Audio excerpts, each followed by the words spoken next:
Muito bom dia, nós estamos iniciando mais um Manhã Total aqui pela Rádio Lagoa Dourada, hoje especialmente falando com o deputado recém-empossado, deputado Raul. Está comigo aqui Márcio Adriano Paulic e Gustavo Ribas Neto. Bom dia aos dois. Bom dia, Márcio, bom dia, Márcios, né? E bom dia, deputado Raul. Bom dia, Gustavo, bom dia, Márcio Martins, bom dia ao deputado Raul, a qual nós admiramos muito pela sua perseverança em relação à reforma tributária, que enfim chegou, mas queremos saber como chegará, principalmente no bolso dos brasileiros e também dos empreendedores. Deputado Raul, qual a sua avaliação, para começarmos essa conversa, qual a sua avaliação a respeito da reforma tributária que está tramitando no Congresso Nacional? Um grande abraço a vocês aí da Rádio T. Estou vendo que tem um pool de rádio, né? Lagoa Dourada e outras. Muito bem. O atual sistema tributário brasileiro, que começou em 1965, foi implantado em 67, é considerado o pior, mais iníquo e injusto sistema tributário do mundo. Então, o que nós estamos trabalhando é o desmonte, o fim desse atual sistema tributário que vem matando as empresas, matando os empregos, matando o salário líquido dos trabalhadores, matando o lucro das empresas e matando o poder aquisitivo das famílias e matando a economia brasileira. Nos últimos 40 anos, o Brasil teve uma queda para 1/3 do crescimento que vinha tendo nas décadas anteriores. O Brasil, do começo do século XX até 1980, teve crescimento acima de 5% do PIB ao ano, e de 1931 a 80, 6,3% ao ano de crescimento. E caiu para 2% nos últimos 40 anos e nos últimos 10 anos, 0%. Então, diante desse diagnóstico, constatamos que o que está impedindo o crescimento brasileiro, o maior empecilho, o maior problema, são as inadequações e inconsistências do atual sistema tributário brasileiro, que acumula hoje um contencioso tributário na administrativa e judicial de 75% do PIB, 7,5 trilhões de reais. O PIB brasileiro hoje está em 10 trilhões. Então, 75% do PIB está sob contencioso de tributos. Segundo, a dívida ativa aumenta todo ano. As empresas declaram, deixam de pagar, já está em 45% do PIB, 4,5 trilhões. A guerra fiscal entre os estados, municípios e as renúncias fiscais do governo federal e dos outros dois entes federados somam anualmente 600 bilhões de reais, 6% do PIB. A inadimplência anual soma 300 bilhões do PIB e o custo burocrático para pagar os impostos e receber de 100 a 200 bilhões por ano.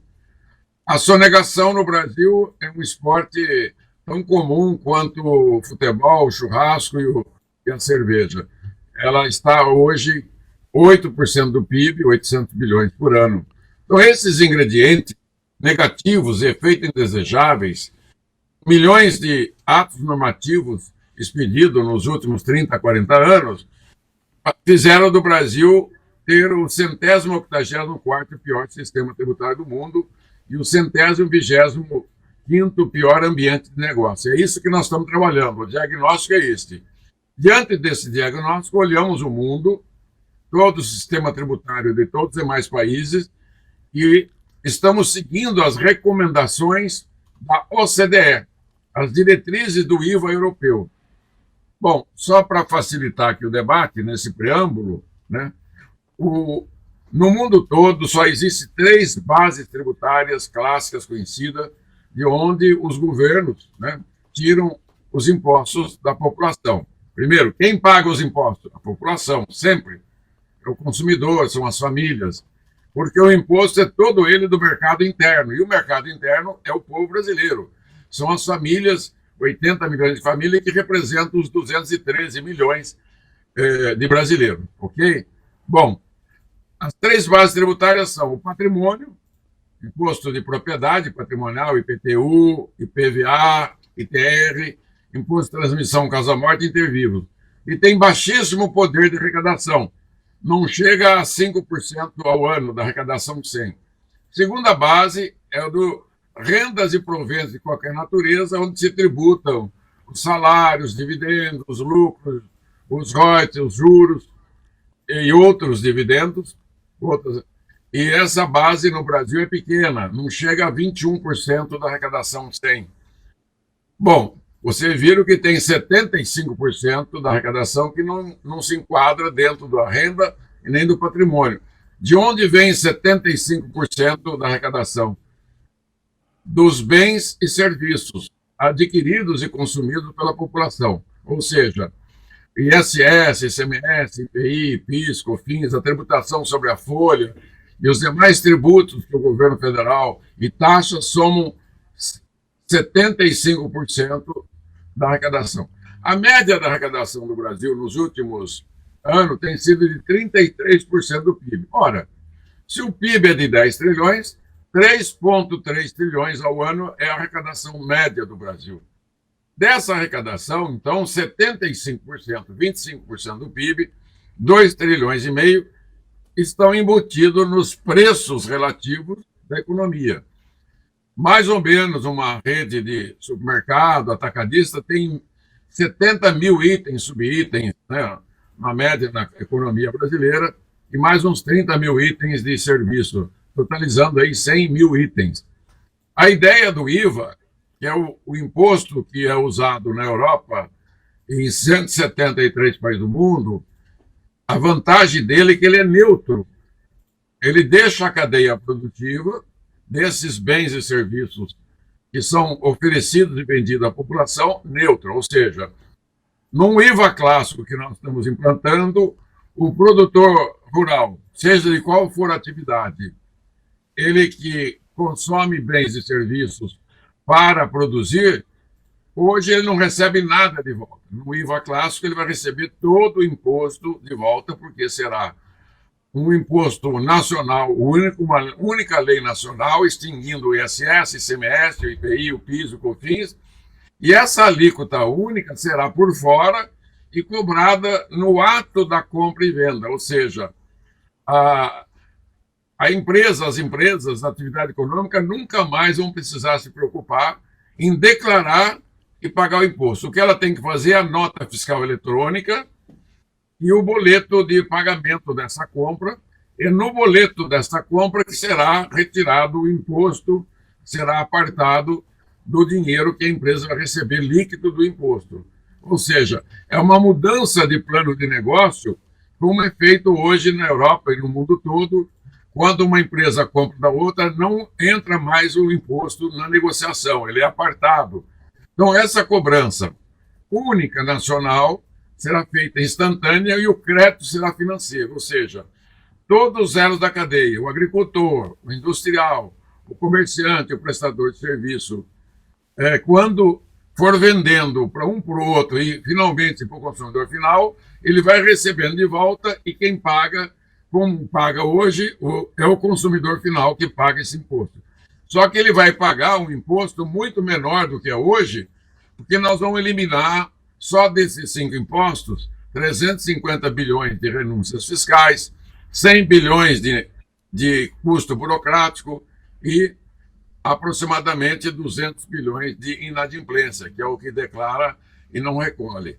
E mais, vai combater a sonegação, porque todas as transações bancárias que passarem no sistema financeiro vai ser capturada para ser tributado o bem ou serviço. Então, vai ampliar a base, o PIB vai crescer, porque existe um PIB escondido, informal, a economia vai se estabelecer, vai voltar à livre concorrência que o Brasil não tem há muitos anos, e todos vão ganhar. Com isso, as empresas vão melhorar o seu performance, vai diminuir a mortalidade, vai aumentar a empregabilidade, vai melhorar o salário, o lucro das empresas, o poder de compra das famílias, e a economia vai reativar e o Brasil vai voltar a crescer.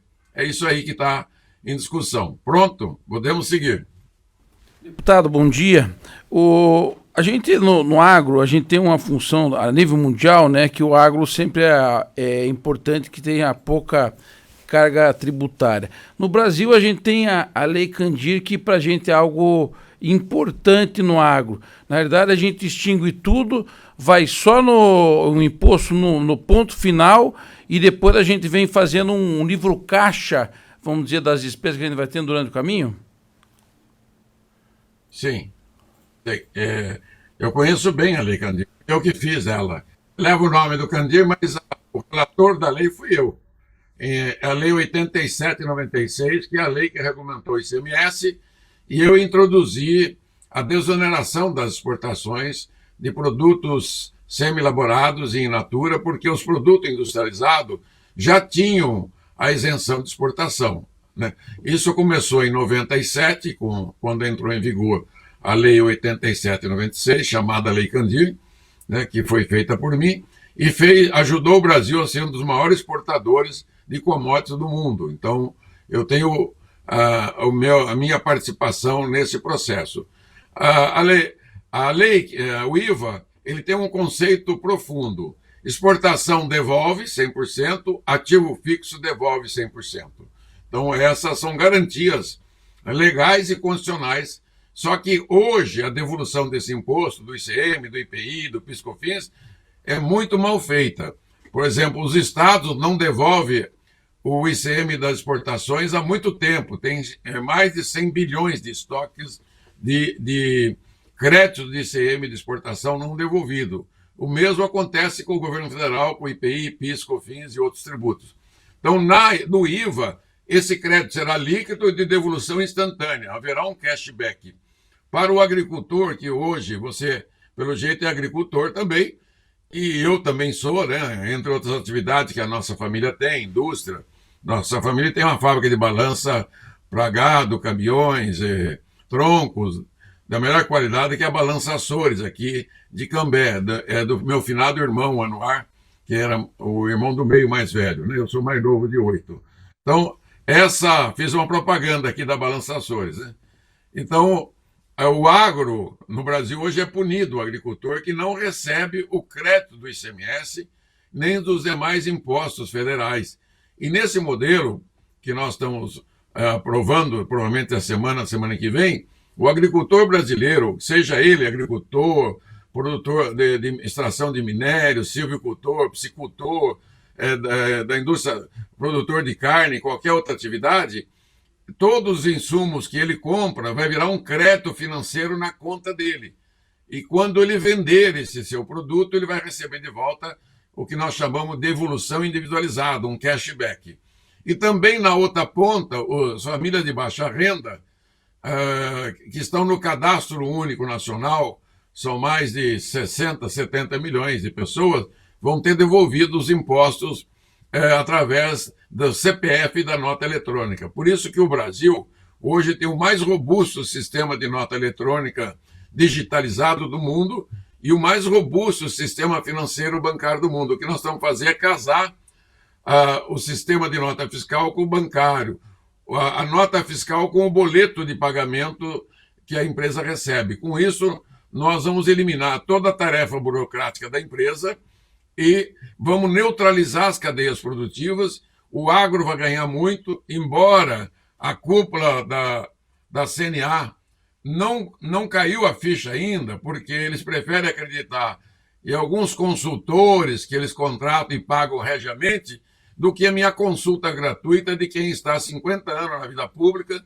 e quem já fez a Lei Candir de exportação, de quem já fez o Super Simples e o MEI, eu também fui o relator do Super Simples do MEI, da Lei de Sociedade Anônima e de inúmeras outras leis econômicas para o país. Também participei da elaboração dos refis. Nesse modelo novo, não haverá nunca mais inadimplência. Não vai ficar a empresa A olhando se o outro pagou, se o outro tem benefício fiscal. Todas as empresas, atividades econômicas terão tratamento isonômico. E aquelas atividades essenciais à vida humana, que são papel do Estado, terão tratamento tributário diferenciado, como educação privada, saúde privada, né, que hoje tem seus impostos, vai ter um tratamento especial, transporte público urbano, alimentação, também nós vamos reduzir a alíquota dos alimentos da cesta básica para metade, se a alíquota der 20, vai ser 10, se der 25, vai ser 12,5. E vamos dar tratamento diferenciado também para alguns outros setores que são especiais no mundo inteiro, como é o caso da construção civil, né, e incorporações. Deputado, uma pergunta que não quer calar. Eu estive semana passada com o ex-ministro Maílson da Nóbrega e ele relatou algo que pode acontecer agora nas votações, que ele fala que é o que a Europa passou por esse dilema de manter a soberania do tributo, a regra, o regime com os países ou renunciar a isso e privilegiar a prosperidade. Segundo ele, né, os europeus escolheram a prosperidade. A própria Alemanha introduziu o IVA em 1980. Os governadores querem o privilégio de definir sua questão tributária, até por conta da guerra fiscal. Existe muita arrecadação por conta da guerra fiscal e que já está nos seus orçamentos. Até onde os governadores podem colocar água nesse chope que é a reforma tributária? Bom, a Lei Complementar 60 de 2017 já previu o fim da guerra fiscal, que é 2032. Então, eu ajudei a aprovar essa lei em 2017, ainda estava lá.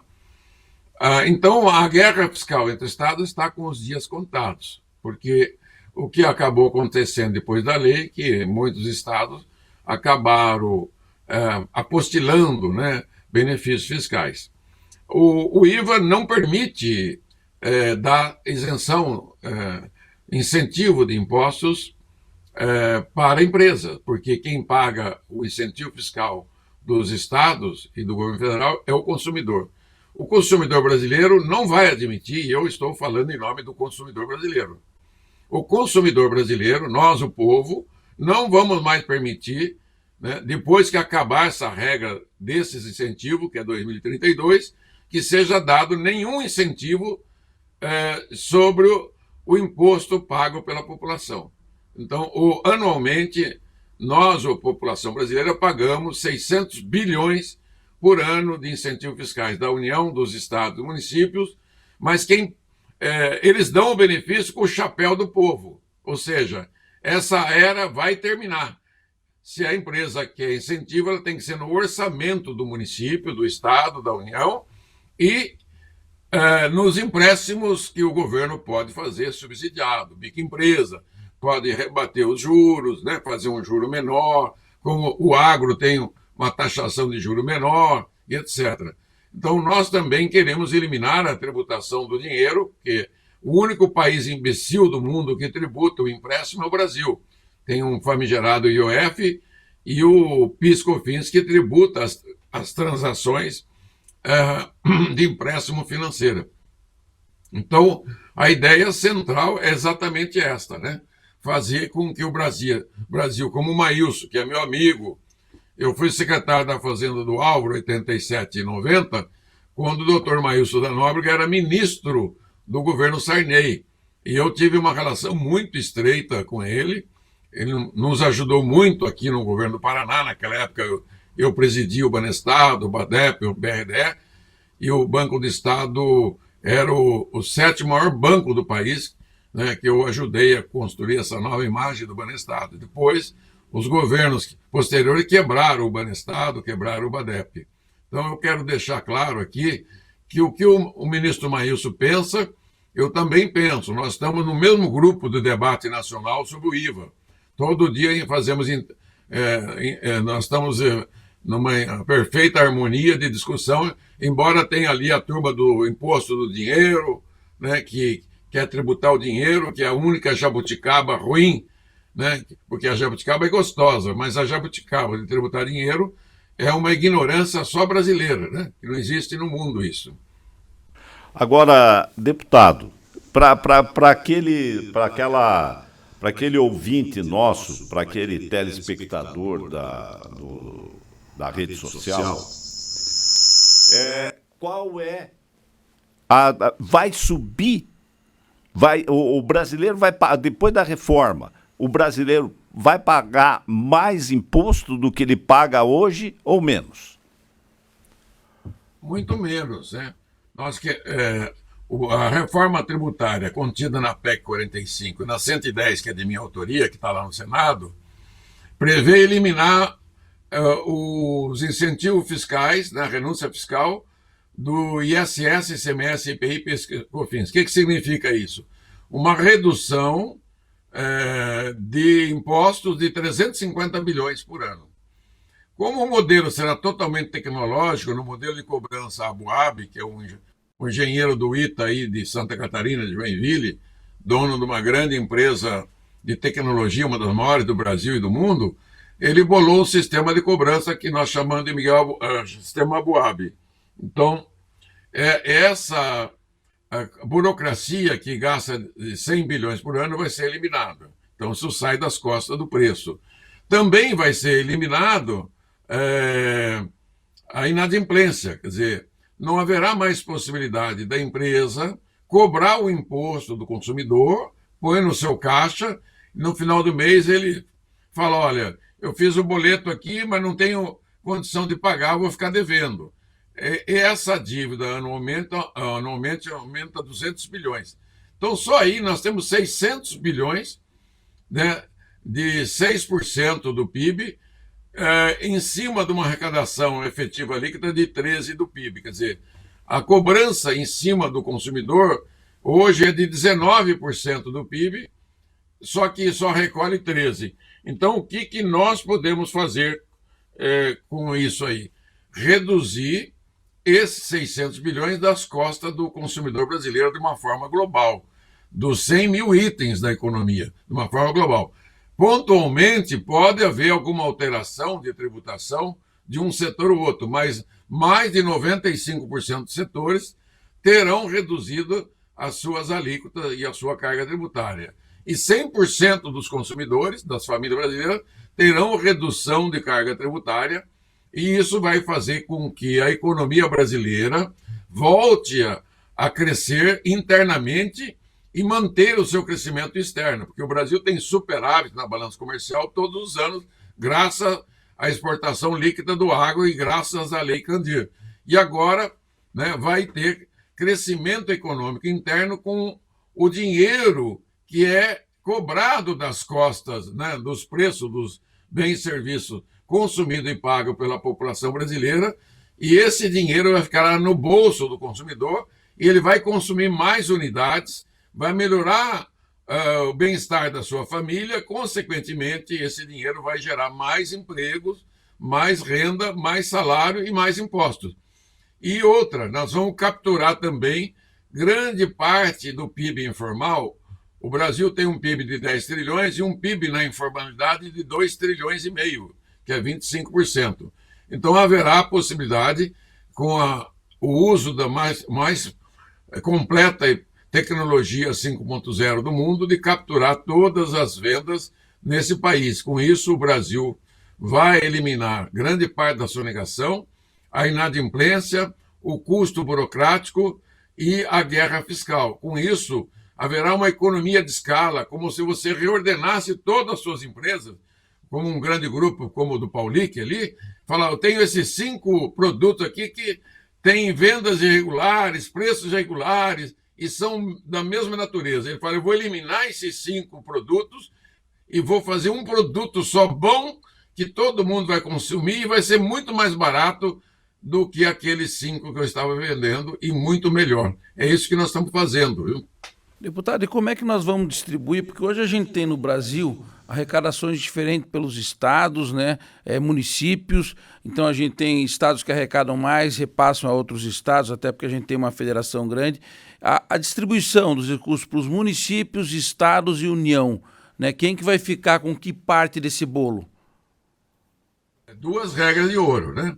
Primeira, não aumentar a carga tributária para a sociedade, ou seja, se a média da arrecadação é 33, 34, 32, ela não pode sair dessa carga tributária. Está lá no texto constitucional. Segunda regra, não mexer na partilha que cada ente federado tem, da União, Estados e Municípios. O que os municípios têm hoje, constitucionalmente, eles têm 20% da arrecadação nacional, os estados 25% e a União 55%. A União tem mais arrecadação para ele efetiva, né? Porque ela tem a Previdência, que não é uma responsabilidade dos estados e municípios. O Brasil hoje, só o INSS tem 40 milhões de aposentados e pensionistas, quase tanto quanto a população da Argentina, né? E tem mais de 15 vezes o Uruguai de aposentados. Então, o Brasil, a regra do pacto fiscal é manter a arrecadação dos estados e municípios para os próximos 40 anos, sem alteração, e usufruindo do crescimento advindo da economia. Então, a lei, a Constituição vai garantir a mesma arrecadação que tem hoje, não mexemos na partilha, né, deles, e também vão usufruir do crescimento econômico e de outras vantagens que nós estamos colocando, como a devolução do imposto, que o governo estadual e municipal faz. O governo federal e o estado são grandes consumidores também de bens e serviços. Então, os municípios terão a devolução desse imposto, segundo negociação que foi feita com a relatoria com a Confederação Nacional dos Municípios. Está se falando muito de que os prestadores de serviços não tem como vai aumentar a tributação. Isso pode ser repassado para o cliente e que vai aí aumentar a inflação, nesse momento que nós estamos buscando aí uma inflação menor para a redução dos juros da Selic. Não há esse medo aí de acontecer esse tipo de questão? Não, ao contrário, né? Ao contrário. Como a carga tributária vai diminuir, poderá haver até deflação, né? Ao contrário, porque os serviços PJ com PJ, Paulique, não altera nada. Você toma serviço hoje na tua rede, você não se acredita desse imposto. Então, PJ com PJ. Então, os créditos de uma PJ com outra PJ se anulam. O problema é da PJ, né, pessoa jurídica, com a pessoa física na ponta. Para isso, nós estamos trabalhando o tratamento individualizado, né? Então, todas as cadeias produtivas no Brasil se entrelaçam na produção de bens e serviços. Então, você faz a produção rural, você usa muito serviço na produção rural. Está lá embutido o micado. Hoje, o produtor rural tem 12% de crédito micado que não consegue receber, porque o sistema é cumulativo, como o ISS, o PIS/COFINS, e não devolve imposto para o produtor rural. Segundo, a indústria também tem em torno de 11% de crédito acumulado, que aquilo é uma gordura muito ruim, trans, que fica embutido no preço e não é devolvido na cadeia produtiva e acaba aumentando a carga tributária final para o consumidor. Então, o prestador de serviço na agricultura, na indústria, no transporte, no comércio, eles são entrelaçados, toda a parte. Então, hoje, a maior parte de prestação de serviço no Brasil é o setor público que faz. É a saúde pública, é a educação pública. Depois você tem a telefonia, as telecomunicações, né? Depois você tem os transportes, todos que são dedutíveis. Toda a terceirização, né, com nota fiscal será dedutível. Uma prestação de serviços que a tua empresa ou qualquer empresa receber de uma empresa de vigilância, segurança, de asseio, de limpeza, de tecnologia, os créditos se anulam. O que sobra são algumas profissões liberais que também, por sua vez, o advogado, um seguro-saúde que é feito para PJ, também os créditos se anulam e acabam neutralizando a carga tributária. Então, o que tem para resolver é o prestador de serviço profissional liberal para final. Pega um escritório de contabilidade, ele presta serviço para a sua empresa, para milhões de empresas. O que a empresa tomadora pega aquela nota fiscal com a alíquota e usa esse crédito para abater o crédito para frente e recebe de volta. Então, o IVA, e por isso que ele é consagrado no mundo. Esses franceses, no começo do século XX, por isso que a França sempre foi, né, Paris, a cidade luz, né, que ilumina o mundo. Foi lá que eles bolaram esse modelo de tributação neutra, como fazer uma tributação que não interfira nos negócios das empresas. No fundo, nós estamos mudando o capitalismo brasileiro, que é o selvagem. Aqui é a lei da selva, quem pode mais chora menos, né? Se não é engolido pelos outros concorrentes. Acabar com essa esperteza brasileira, que é da guerra fiscal, um tem incentivo, outro não tem, um paga imposto, outro não paga. Então, o prestador de serviço brasileiro que faz serviço para a PJ, fique tranquilo. E as outras atividades terão um tratamento diferenciado, a maior parte é educação e saúde, que é o grosso privada também. Então, vai sobrar muito pouco prestador de serviço para resolver. Amanhã, se não me engano, amanhã tem uma reunião com a Associação de Advogados do Brasil, doutor Brigagão. Eu falei, PJ com PJ, você não conta comigo, porque quando você der uma nota fiscal de um trabalho jurídico para uma empresa, você está recebendo de volta todo o seu imposto. Não é você que paga. Quem vai pagar é o tomador, e o tomador desse serviço deduz do imposto a pagar. Isso ficou claro para você, Paulique? Não, ficou claro, está entendido, está bem entendido. Existe uma situação, daqui a pouco, meio-dia, nós estaremos lá com o Romeu Zema, que vai estar em Curitiba, numa apresentação do trabalho dele que ele faz em Minas, né, dentro daquela ideia da gestão privada no setor público. O senhor conhece bem isso, né?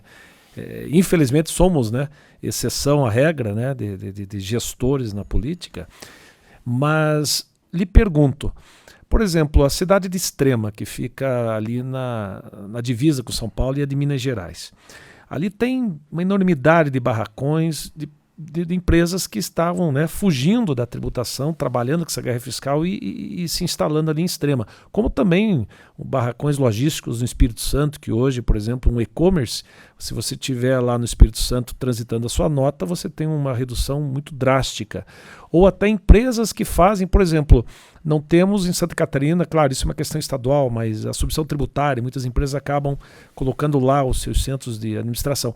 Como é que fica essas cidades depois da reforma tributária? Como é que elas estão extremamente calçadas em cima de uma guerra fiscal? Como é que fica essa situação? É um problema para o Zema resolver, né? É um problema para o governador resolver, porque não pode. O país, como você conversou com o Maílson, o ótimo nacional não pode ser submetido ao ótimo local, de um governador que quer continuar dando incentivo fiscal, de uma cidade que está estrategicamente na divisa com São Paulo e manipula a tributação para que aquelas empresas instaladas lá tenham vantagem sobre as outras empresas. Isso não é capitalismo, isso não é economia de mercado, isso não é liberalismo. Isso é o caos, né? Isso é império da esperteza, né? Então é o que nós temos que acabar. Se você quer um liberalismo de fato, uma economia de mercado de fato, real, verdadeira, você tem que adotar o IVA, né? E, claro, manter o imposto de renda e o imposto patrimonial, que são progressivos. Na base do consumo, que está ligado diretamente ao modelo de capitalismo, nós temos que mudar isso agora. Agora, por incrível que pareça, vai ser feito num governo que não tem característica democrática. E eu não sou o governo, eu sou oposição. Mas o projeto é suprapartidário, ele pertence à nação brasileira, é de interesse do governo federal, mas também dos estados, dos municípios, e de interesse dos empresários e dos trabalhadores. Então, é uma reforma suprapartidária. E o município de Extrema vai ter que se reinventar. Vai ter que se reinventar porque ele é fruto de um planejamento fiscal, e temos que acabar com a submissão tributária, acaba com a inadimplência, a fiscalização vai ficar centrada só nas compras e vendas a dinheiro, né, ou com criptomoeda. Então você não vai ter mais fiscalização dentro da sua empresa, como é hoje, fica lá 6, 8, 10 meses procurando se você realmente usou aquele crédito, se aquele crédito é verdadeiro. Às vezes fica 2 anos dentro da empresa. Então, o próprio fisco brasileiro, o fisco federal e dos estados, as suas associações, estão apoiando. Eles me apoiam há vários anos, já há mais de 6, 7 anos que eles me apoiam na luta pela reforma tributária com a implantação do IVA, com tecnologia de cobrança, entendeu? Então, nós mapeamos todos esses efeitos indesejáveis e faz parte da minha palestra, minha e do Miguel Aboab, já há muitos anos. Nós chamamos da árvore dos efeitos indesejáveis. Serão todas eliminadas ao mesmo tempo com a implantação do novo IVA nacional, cobrança destino, alíquota por fora, cobrança automática 5.0, onde as empresas nunca mais terão a necessidade, a obrigação de fazer a nota de entrada, nota de saída, faz o livro caixa, faz a DARF, a guia, a GR no final do mês e vai pensar se vai pagar o imposto. Não, esse imposto será recolhido em cada compra. Como já é feito hoje na conta bancária, cada depósito e cada saque, e o sistema bancário tem o controle instantâneo de tudo isso, como é o cartão de crédito, a cada compra que você faz, ele tem o controle automático, né, como a cada Pix. Então, essa tecnologia vai estar a serviço da população brasileira. O Brasil, o sistema bancário, eu até pus a matéria na minha página no Facebook essa semana, já tem 1 bilhão de contas bancárias.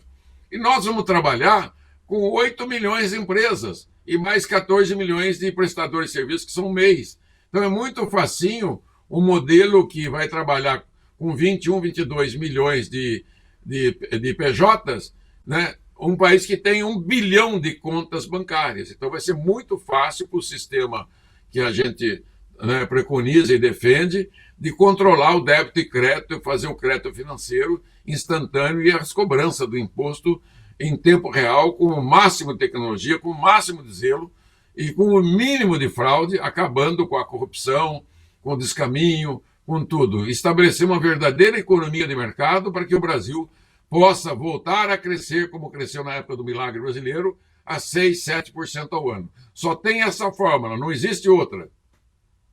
Queria agradecer ao deputado Luiz Carlos Rauli por essa conversa nessa manhã e convidar para continuar, porque tem muita coisa que ficou. Zona Franca de Manaus, como é que fica? Muitos detalhes para se conversar. Então, gostaria de convidá-lo para a gente seguir nesse caminho em outras oportunidades, aproveitando que o governo está decidindo agora, ou está colocando para votar a reforma tributária. Obrigado, deputado. É o Congresso. A reforma é congressual. Eu quero agradecer a vocês. Manhã Total Notícias. Um abraço aí, Lagoa Dourada, ao vivo, né, Paulique, e a todos os amigos aí de Ponta Grossa, dos Campos Gerais. Né? É uma honra muito grande participar e esclarecer. É o que eu acredito que a minha volta à Câmara está ligada a ajudar o Brasil a sair desse marasmo, né? Desse atraso econômico que vem sangrando o nosso país, trazendo pobreza, miséria, insegurança, né? E tantos problemas. Que Deus abençoe, que essa semana e a semana que vem dê tudo certo, que o Congresso Nacional, suprapartidariamente, faça essa reforma. Esperamos o apoio do governo federal, dos estados, dos municípios, dos empresários, que não pensem só no seu negócio, que pensem no Brasil, porque o Brasil vai ser muito melhor, muito mais viabilizado após a reforma. Eu estou indo para o aeroporto, um grande abraço fraterno para todos, indo para Brasília. Fica com Deus, gente. Muito obrigado, deputado. Muito bom falar com alguém que tem essa visão técnica. Infelizmente raro no Congresso, mas nós temos ainda cabeças pensantes como o do deputado Raul, que conhece do tema, e é tão bom falar com quem conhece, né, Gustavo? Com certeza, né? E a gente alguém que estuda isso há muito tempo, trabalha há muito tempo com esse assunto, né? E isso é importante e essencial para o Brasil, com uma carga tributária tão alta, né? A gente pegar e conseguir, vamos dizer, tirar a informalidade, trazer todos para o mesmo espaço, né? E aí a gente realmente poder avançar. Muito bem. Nós voltamos. Como é internet, é bom dia, boa tarde, boa noite, boa madrugada.